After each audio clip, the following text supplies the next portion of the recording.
bought this really pretty ribbon to tie it all together, to tie it onto the table. I got to the event and I didn't have scissors. So I couldn't cut the ribbon. So how was I supposed to get I had to run around asking people for scissors. Finally, I found a guy who had a pocket knife. So I had to it ended up being okay and I had the balloons, but I had a pocket knife cut the ribbons so I could. Hey everyone, welcome to the S.O.B Marketing Podcast, where we celebrate the S.O.B that you are, and if you haven't figured it out yet, we mean small-owned business. We don't mean S.O.B. Listen, we know that as a small business owner, you are working hard on the daily to keep your business fully operational while trying to promote it. And while some days it may feel like the business is owning you, if we're being honest with each other, I bet you would admit that you wouldn't give up the insanity for anything. Our commitment here at the S.O.B Marketing Podcast is to give you the real talk, what works when it comes to advertising, marketing, promoting your business, and then what doesn't really work. And Chelsea and I promise to always keep the conversation real. Hey, Chelsea, we're back for another S.O.B Marketing Podcast episode. Yay! Hey, Vivian. So just as a reminder to everybody out there, if you have not already subscribed to our YouTube channel, the S.O.B Marketing Podcast, please do so today.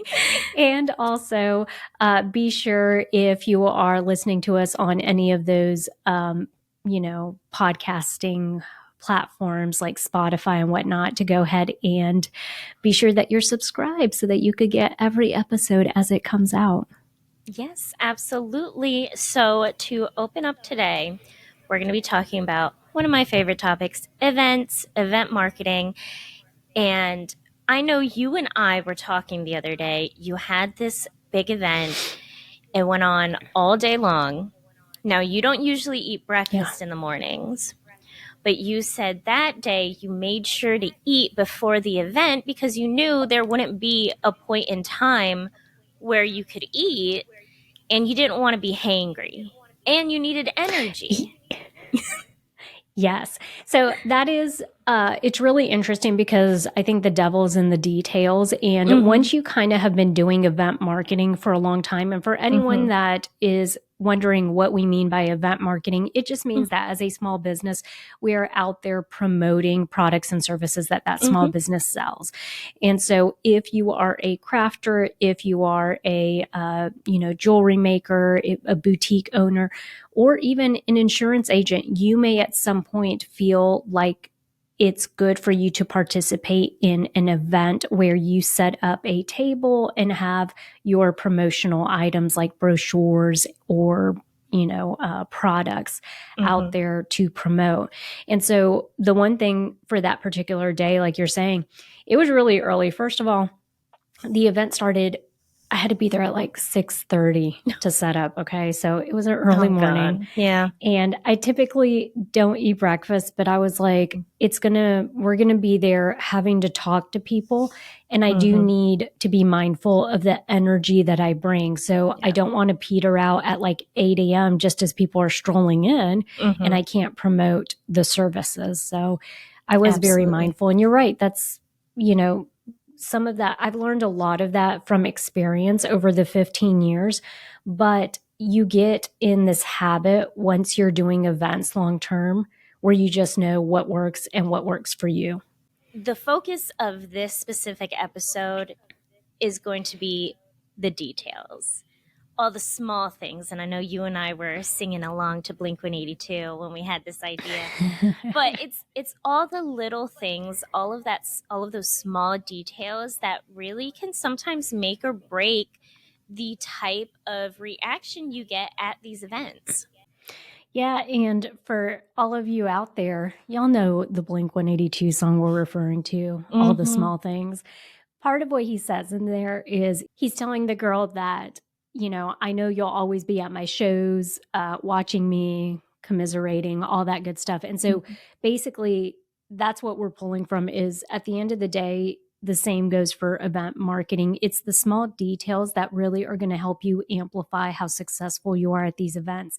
I can't tell you how many times I'm on YouTube And we have a few of our videos are focused on event marketing, and I will see people commenting on our videos or other videos saying, oh, I just did my first event and I had 0 sales. Well, part of the reason you probably had 0 sales is, are you the person that is sitting behind the table, like 2 feet away, just letting people peruse your table without giving them any interaction or without starting a conversation? And so those are the small details that will, at the end of the day. One of the last videos I did, Chelsea, on event marketing, I had gone to Georgia to visit my best friend, and there was a vendor there that was selling all natural products, skincare products.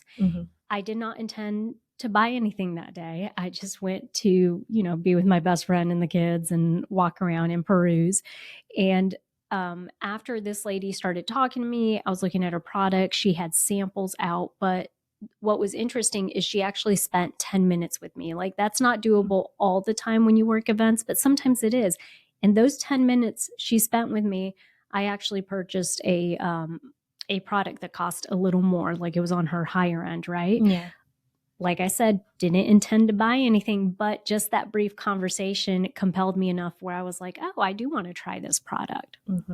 Let's think about what is at the core of businesses. It's relationships. So if you're at these events and you're not trying to create relationships with the people walking by, it's not, I mean, you might get some people, but at the end of the day, what's really going to help you at these events is actually putting in the time to talk to people, create a relationship. So let me get your take on this too, because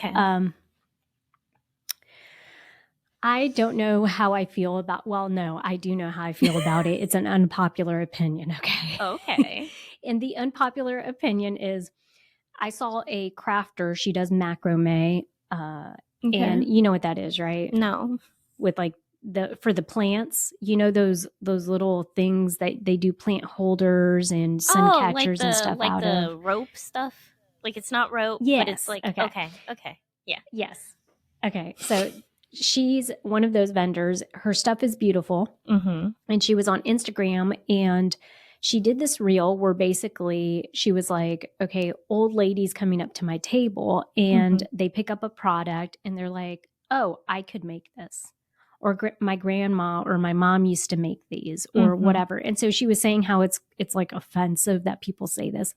I mean this with all due respect. And as small business owners, I'm just going to say, I think we need to pony up. The thing is, just like ads, if you look at an ad, when we see Super Bowl ads, we sit there all day long and we judge stuff. We're like, oh, that was funny, that wasn't funny, this and that. At the end of the day, the consumer is the buyer. Yeah. They run the show. Okay. So this has nothing to do with your feelings, and it has nothing to do about whether you find people's commentary offensive. If you are at an event and somebody is saying to you, well, I could make this, then that's an open opportunity for you to start a conversation and say, well, that one right there, this particular product, that plant holder typically takes me about 20 hours to do, or it takes me half a day. Or tell them about, yes, you absolutely could, but the material alone takes a while to source, or I'm going to get, the thing is, like, that's your responsibility to be able to have those talking points and to be able to speak to your product. I think that's a So great what's your example. take on that, Chels? Well, I'll say I see a lot of times similar scenarios where people will post reels about how people come up to them and say, oh, well, I can make this myself. I've never seen someone say it's offensive. What I usually see is people say, yeah, but you're not. You didn't take the time to do it. You didn't spend the money. That's why I'm selling it to you. So I think that's a better take on it, because honestly, people could do anything. You can do whatever you want. If someone wanted to create what you're creating, they could do it, but they're not doing it.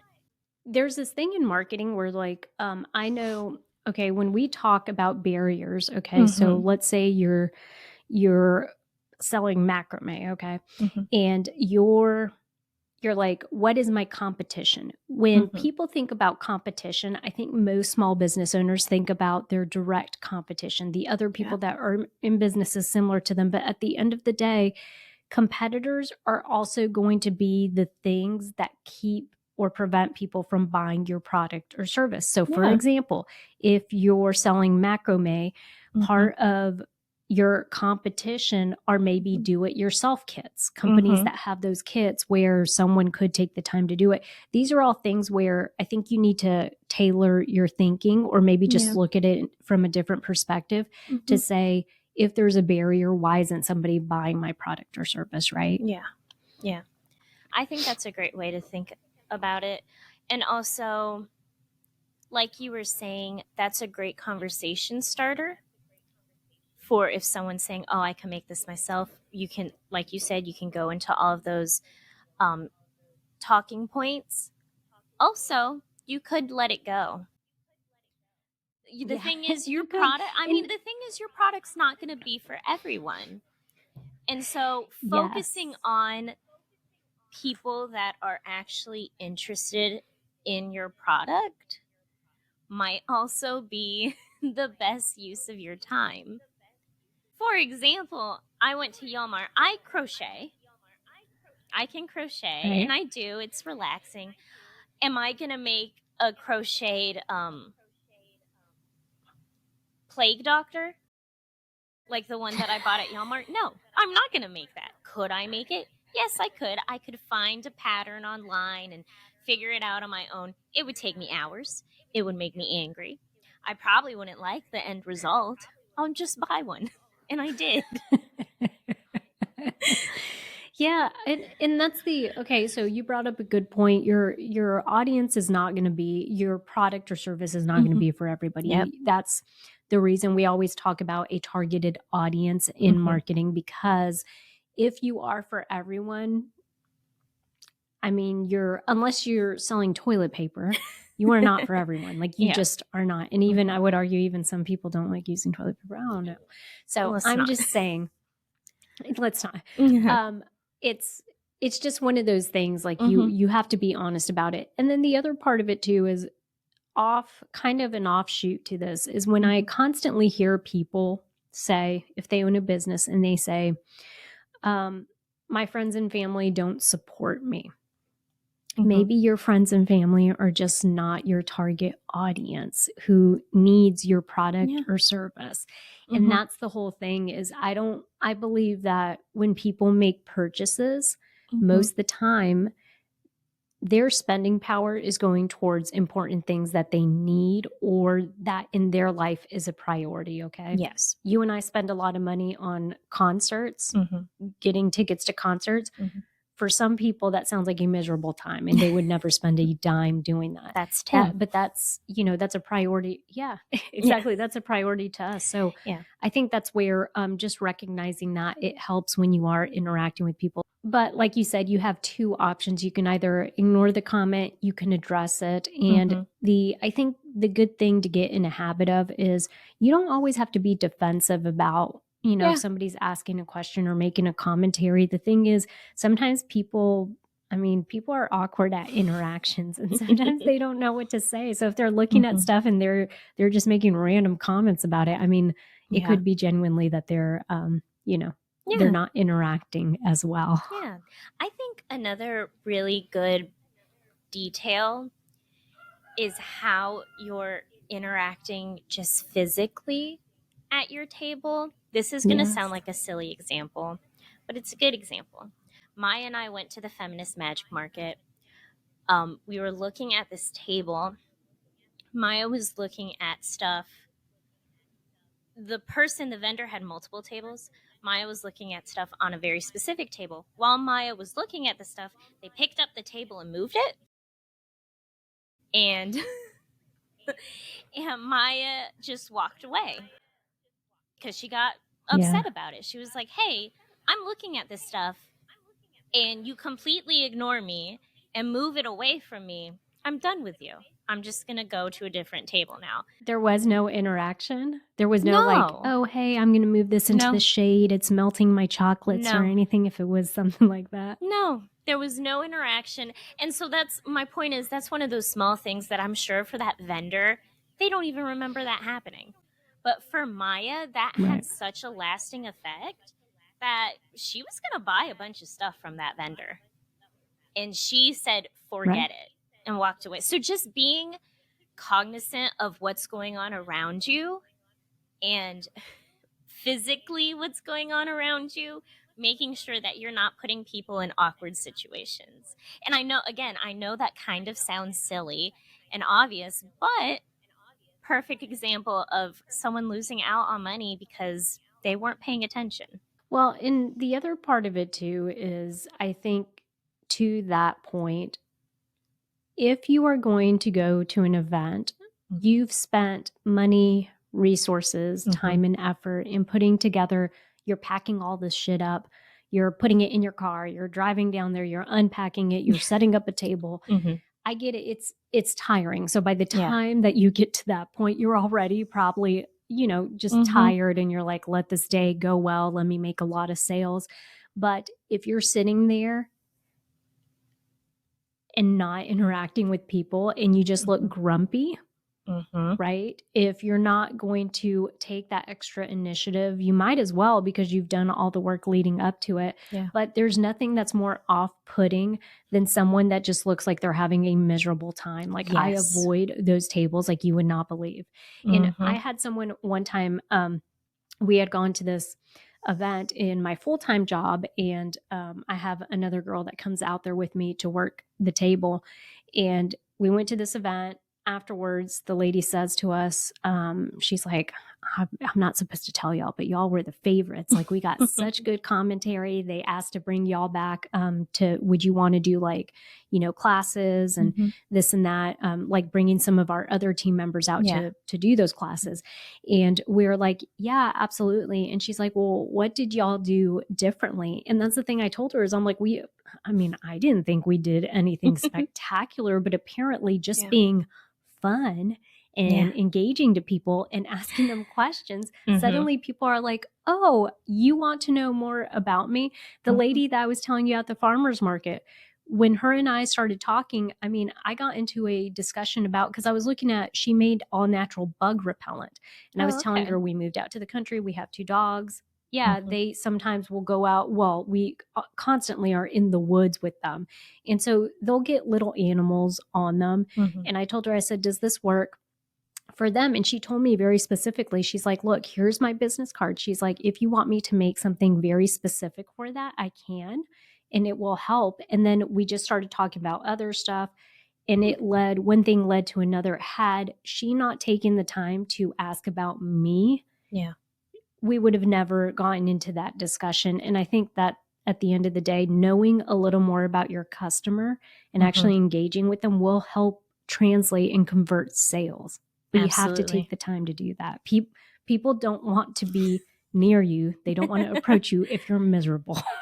Or if you're hangry, which comes back to our beginning point. If you know you're going to be out there all day, eat something beforehand or bring snacks.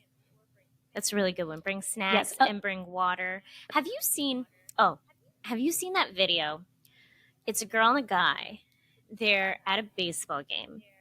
And she is just in a bad mood. Like you can tell he's like trying to like kiss her and love on her. And she's like, get away from me, whatever. And then later on, the video pans back to them.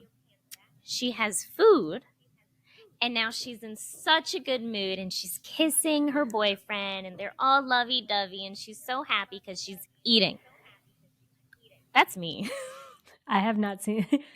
I've not seen that, but I'm going to have to send it to you. I'm going to have to find it and send it to you. But, that's a really great example of being hangry is a real thing and you do not want to impact your sales because you're a little hungry. Yeah. Well, and it's definitely relatable. And I think the bigger point that we're making here is a little preparation ahead of time. So one of the things that we tell people is you do want to visualize your day of, because that helps with you pre-planning and kind of planning for this small, minute stuff that can make a big difference. Yes. So a little cooler. You don't have to take a big old cooler out there. You could do a little cooler, put snacks in there. And even when I went to the one thing with outdoor events, especially when you're in the South, it's very hot. So you want to be sure that you stay hydrated. And so you definitely don't want to be out there on a hot day talking to a bunch of people and then you fall out because you're just not hydrated. So little things like that can go a long way. As Chelsea said, the other thing is understanding that can be taxing on your body because it is a physical thing that you're doing. You are out there setting up displays and doing stuff like that. And even if you have a small setup, it's still taking time out of you to do that. I mean, I'll tell you, I know from personal experience, when I was doing this 15 years ago, it felt very different that I'm doing it now in my 40s. Okay. I just turned 40 and it feels taxing when I go out to an event 8 hours and I'm on my feet all day. And then you're having to break, set up, break down, have all these conversations. It does take a lot out of you. So just understanding that you are going to have some, you have to be sure that you're physically taking care of yourself in order to show up the best way you can for people. Yes. Wear comfortable shoes, comfortable clothes. I know you want to look cute, but you can be cute and comfortable. Trust me. Can. You don't want to be in heels for 8 hours. Just wear some flats. It's fine. Yeah. And sometimes what I do, and I'm just used to this all around, but I actually carry an extra pair of flats. So my thing is when I'm unloading, loading, all that stuff, I do in my flats. And then if I need to be in different shoes for whatever event I'm at or whatever, I'll do that. But like you said, you don't want to be uncomfortable, because the other thing too is the focus really needs to be on what you're there to do that day. And the reason you decided to participate in an event is to promote your small business. Yes. And that's what you want to do. So you don't want to take that focus away from that by having to worry about what clothing you're wearing or this, the fact that your shoes are uncomfortable or whatever it is. Absolutely. And I'm going to throw this in there. I would even say I get in the habit when I walk into a venue, I always get there a little early because I don't want to be pressed for time. I want to see where I'm setting up, where I need to, you should already know what they're providing for you ahead of time. But I sometimes will do that because I don't want to unload and fill my cart up and have to be walking all over the place. So I get out, I check in with the person, I have them show me the space. I look at it and I'm like, great. Okay. I know which entrance I'm going to come in. And then also I locate the restrooms, any water fountains they have. I like laying eyes on this stuff beforehand so that last minute I'm not like, oh, where's the nearest bathroom 3 miles away or something like. Well, since you bring up setting up, let's go into detailed tips for setting up. I really like practicing your setup beforehand. Even the day before, just practicing what's going to go where, how you're going to set the table up, all that stuff, visualizing what you're going to need. This way, if you're missing something, you're going to pick up on it a lot quicker, right? So this is a story I've told before. I had a health fair. You know what I'm going to say. I went to a health fair and I was so excited because I had branded balloons. And I was like, oh, this is going to make us stand out. This is going to be great. Who doesn't love balloons? And they're branded. They have our logo on it. It's going to be great. I brought string. Which is a fabulous idea. Thank you. Yes, I know. It was a fabulous idea. It makes your table, it makes your table stand out too amongst the crowd, right? Yes. And I bought this really pretty ribbon to tie it all together, to tie it onto the table. I got to the event and I didn't have scissors. So I couldn't cut the ribbon. So how was I supposed to get I had to run around asking people for scissors. Finally, I found a guy who had a pocket knife. So I had to it ended up being okay and I had the balloons, but I had a pocket knife cut the ribbons. I could tie the balloons This together and is all this how stuff. I know we're sisters, Mm-hmm. but we definitely have different perspectives because I always keep a pocket knife in my car. I don't have And it's a very sharp one just because like, yeah, it's good to keep around for this reason. And if you have a pocket knife, you always have those little scissors attached to it. So if you needed to. I think it's really interesting that me of all people, I do not have a pocket knife. Why? You'd think that'd be something I have. For one, I'm really big into like safety and like my own protection. I have a taser. And then I like being prepared. So you'd think I'd have this a pocket is true. knife. That's really weird. I never thought of that. Chris, that's going on the Christmas list for you. Christmas list? Okay, it better be a cool one. I mean, I'll try to find one. Okay, thank you. Yes, to your point, and taking the time to pre-plan or to set up your display ahead of time. Ideally, what I would do is maybe if you do know about this event with a little more lead time and it's not last minute, I would at some point physically set up the table, just because you also find out sometimes when you order material off of like Amazon, like holders or stands or stuff like that, it might be flimsier than what you think it is, right? So it may look really solid on the product description, but when you get it in, you're like, oh my gosh, this is not going to work. I can't put anything in this thing. Do you love making crafts and working on your small business, but struggle to get them in front of customers? Do craft fairs, events, or pop-ups leave you feeling overwhelmed or frustrated? Introducing Rock Your Fair, the course designed to help you succeed in the world of craft fairs, pop-ups, and events, created by two marketing professionals with over 15 years of experience. Rock Your Fair is perfect for anyone who's new to the game or just wants to step up their game. Our step-by-step approach will guide you through everything you need to know, from choosing the right events, to setting up your booth, to marketing your products effectively.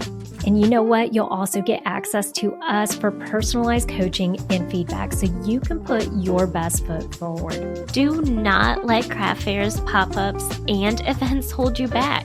Sign up for Rock Your Fair today and start rocking your way to success. For a limited time, get access to our free mini course. Simply head over to our website at www.theseasonmarketer.com and click on workshops. Also, if you set up your table, you might set up the table and realize, oh, I actually don't like how that looks. Let me try something else. Yeah. And take it one step further. Look at it from the perspective of the customer or the person that's coming in.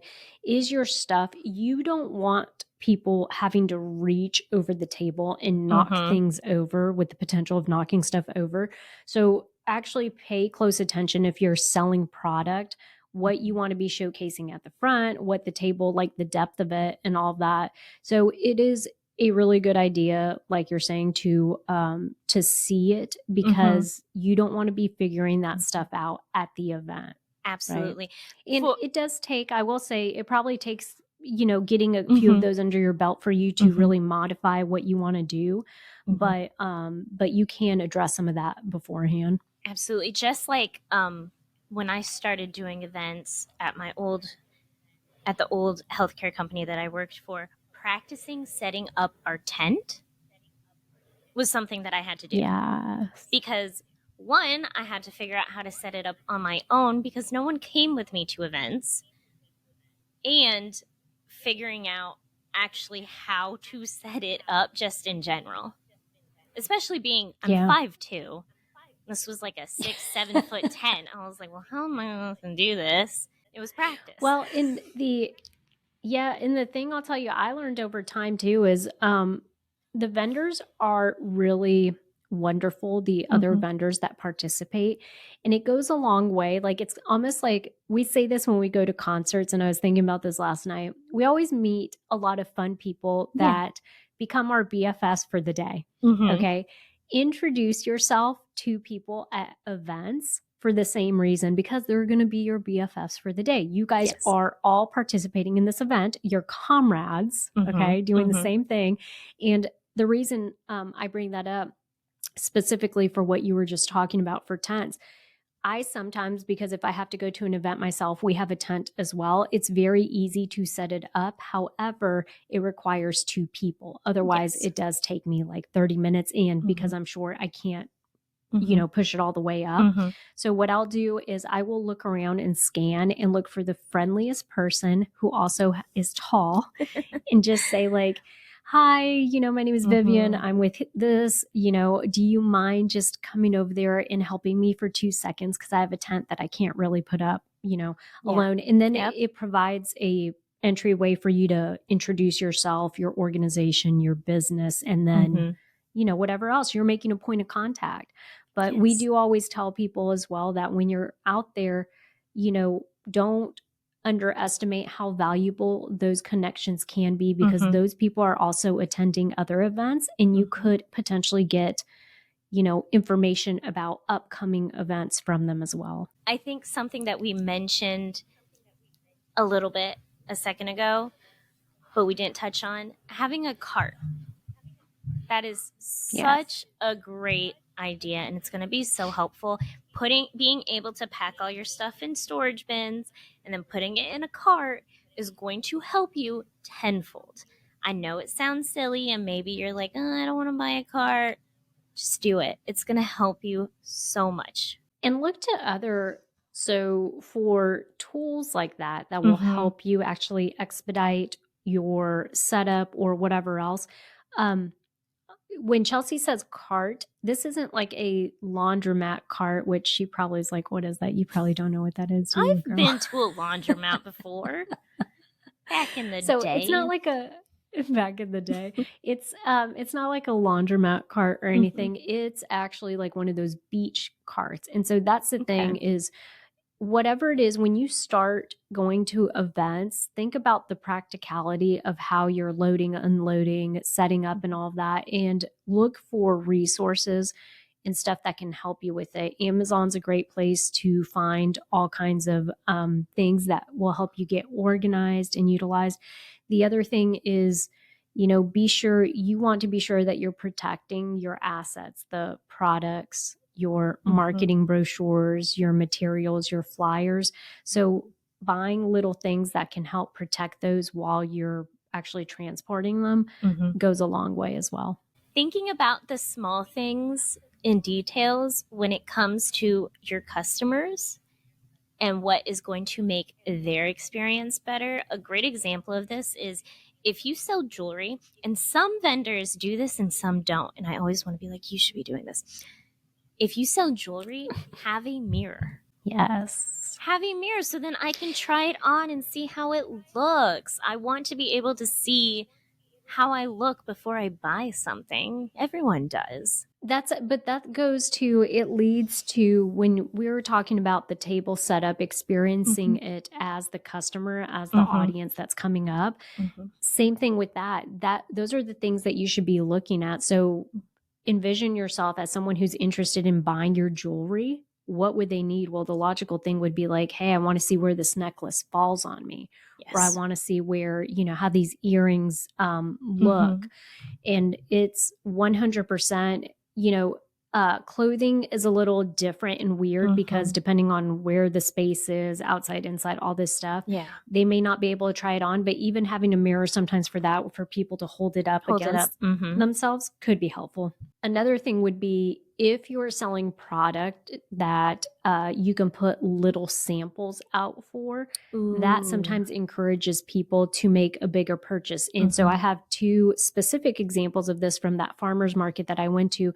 One, there was an elderberry syrup vendor. And what they did was the day of, so they had their elderberry syrup and their products, but because they know it's a hot summer day in Georgia, they actually had elderberry tea that they were selling, and it was nice and cool. They had it in this big icy thing, and they were selling it for $4 for a thing of tea. And what she would do is she would pour the little cups, like those tiny ones, right, that people use for mouthwash. She would pour those with samples, and she would say, hey, do you want to try the tea? And once you tried it, you're like, oh man, that's nice and cold and like it's refreshing. Yeah. You know, I probably could use that. So, I mean, I got elderberry tea.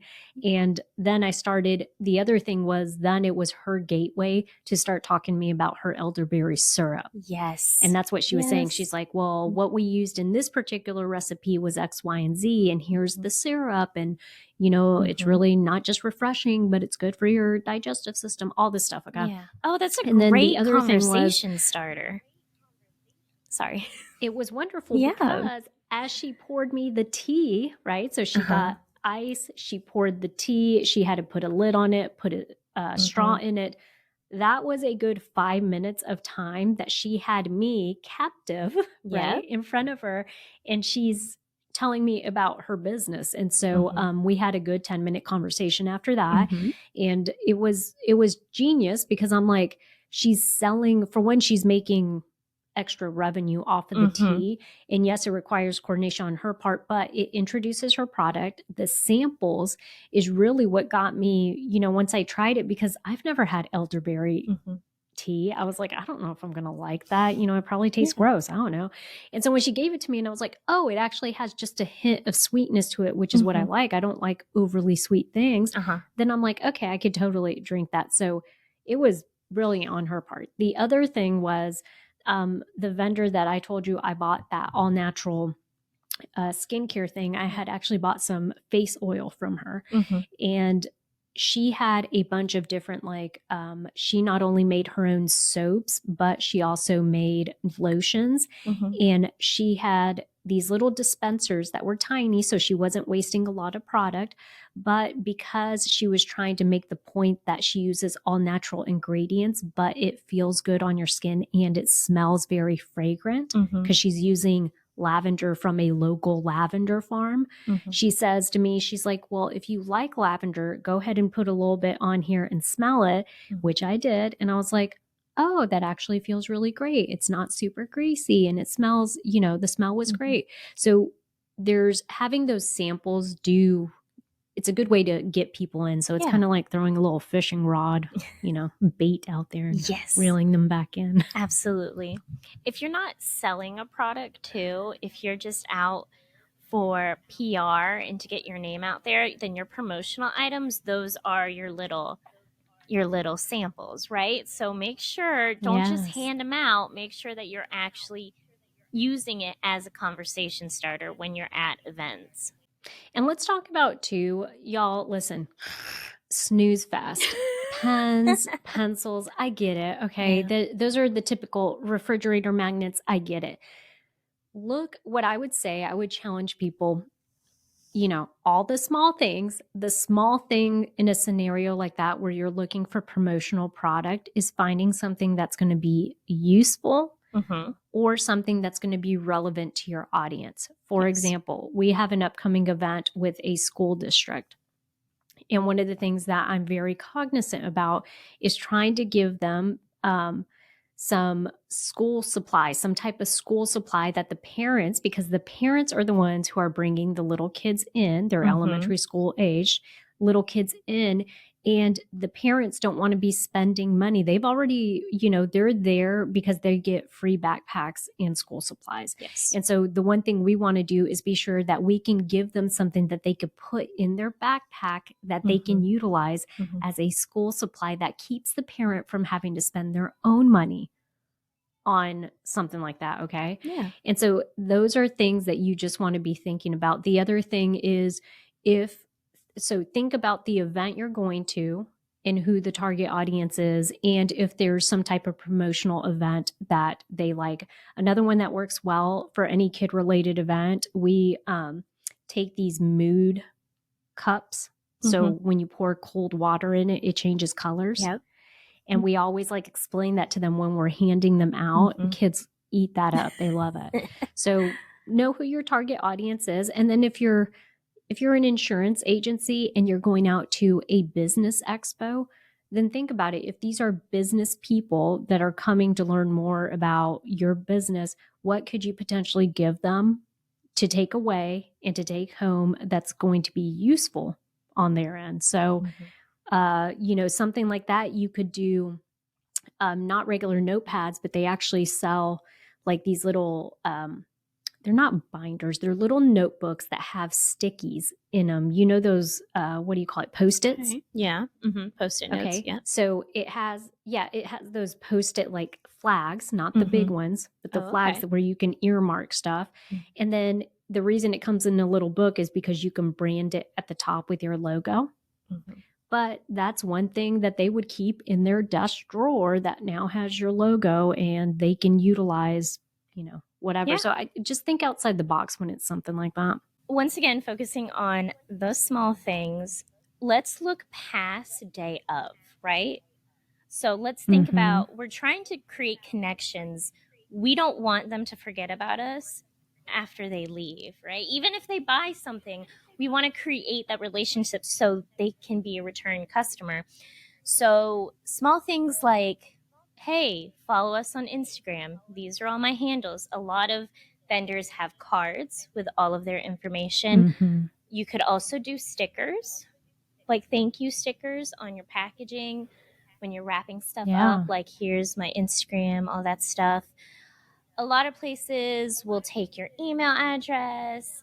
Again, remember you have to get consent, but with consent, putting them into a funnel so you can continue communication with them. Text are also a great idea. All of those things do require planning, though. So when you're creating your idea of, okay, I'm going to this event, you're setting up your table, doing all this stuff, that's also going to be part of your prep, is thinking, okay, how do I want to create a lasting relationship and continue my communication with the people that I talk to during this event? You are spot on. One of the things, I follow the farmers market that I went to, even though we're not in that community. It's my best friend that's in that community in Georgia, but I follow their Facebook page. I can't tell you how many responses or comments I see on their Facebook page that says, hey, does anyone know the vendor, this and that, this and that? Are they going to be there on this day? Are they? And so what that tells me is that there's opportunity to strengthen that communication with these vendors. And that's where you're saying cover your bases. Yes. So if you are doing that small thing and thinking ahead outside of just the scope of that one day of, think about how you can be promoting your business and getting them funneled into something else, whether that's like simply, hey, follow us on Instagram for the latest, we upload our daily menu, our weekly menu, follow us on Facebook, or we're here every Thursday, X, Y, and Z. Strengthen that part of the communication. And so that way you do cover your base, like Chelsea's saying, from that perspective. And at the end of the day, here's the thing. You would be shocked to know when you actually engage with people and take the full opportunity to utilize the platform you have, which is an audience that's coming to this event, right? Yes. This is your platform. When you interact with them, when you get them interested, when you communicate, when you find out what their pain points are, what they're looking for, they may not buy from you that day. That doesn't mean they won't buy from you in the future. Absolutely. If you are starting to establish that relationship. Remember, guys, we tell you all the time that studies have proven now, because of how busy everybody is and how inundated they are with ads, it takes how many touch points to physically get someone to buy a product. You're expecting that you go out to one event and that somebody's going to buy a product from you that day of, which it does happen. If you're good at what you do, if you're strategic about it, yes, it absolutely will translate to sales. However, if that's their first time being introduced to your business, it may take a few more touch points. All right, so I think that is it, Chelsea. We reviewed quite a few things that people could be doing at these events that they're participating in to promote their business and to sell their products or, their services. Yes. So do you want to remind them of anything in particular? Well, yes, actually. I just want to say, if you are looking for more help with your event marketing, why are you laughing at me?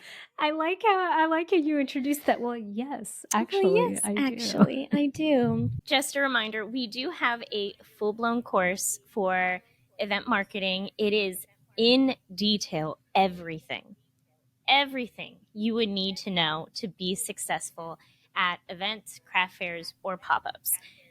We have that. It is a paid service, a paid course. Now, if you want to just dip your toe in, we do have a free training workshop. It's going to be 3 big mistakes that small business owners tend to make when at these events, craft fairs, and pop-ups. That is free. I'm going to have all of the links in this episode's description. Make sure to go check it out. If you're not interested in the course, just check out the free training. We promise that it is useful information.